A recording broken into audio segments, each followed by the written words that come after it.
একবারে কোনো সত্য না আসে, ঠিক আছে? কোনো ইয়ে থাকবো না। কোথায় গো?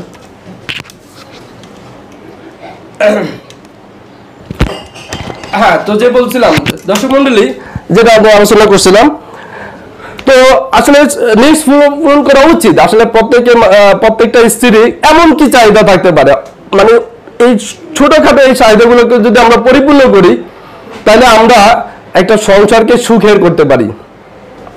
তো আরেকটা বিষয় হলো কি জানেন, অনেকেই স্ত্রীর গায়ে হাত তোলেন।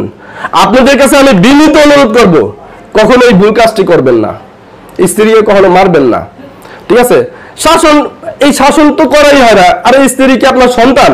স্ত্রী তো আপনার সহকর্মী। তুমি লাইভ করতেছো, বাচ্চারা চিল্লাইতেছে, ওদের আমি কি দিয়ে ভাত দেব? আলু ভর্তা খাওয়াইতে খাওয়াইতে তোর এক মিনিট, আমি আসতেছি। তুমি আসো, আগে আমার বাজারে এনে দিবা, আসো। যা, আমি দর্শক মন্ডলী, আমি আসতেছি। দর্শক মন্ডলী, একটু 1 মিনিটের জন্য প্লিজ একটু সময় দিবেন।